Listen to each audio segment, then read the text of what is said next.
নমস্কার বন্ধুরা, সবাইকে শুভ সন্ধ্যা। আর আমি আছি এখন আমার ঠাকুর ঘরে।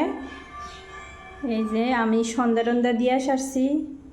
আর এখানটাতে আমি শনি পূজা দেবো। আজকে শনিবার, শনি পূজার লেগা সব কিছু রেডি রেডি করে আলাইছি। এখন বাইরে এখনও একটু একটু ফর্সা আছে, অন্ধকার হইলে শনি পূজাটা দেবো। সন্ধ্যার সময় শনি পূজা দিতে লাগে।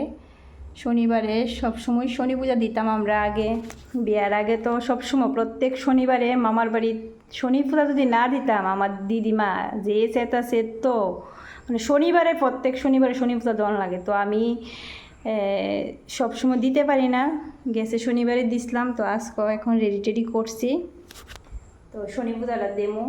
একটু অন্ধকার, এখনও তো অন্ধকার হয়েছে না, অন্ধকারে শনি পূজাটা দেবো, তোমরা দেখামো, পাশে থাকো।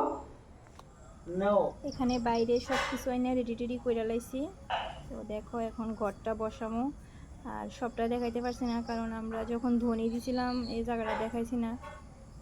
শনি ঠাকুরের 3বার ধ্বনি দেওয়ান লাগে, জয় জয় শনি ঠাকুর প্রীতে, হরি হরি বল বল হরি, এমন করে 3বার শনি ঠাকুরের ধ্বনি দেওয়ান লাগে।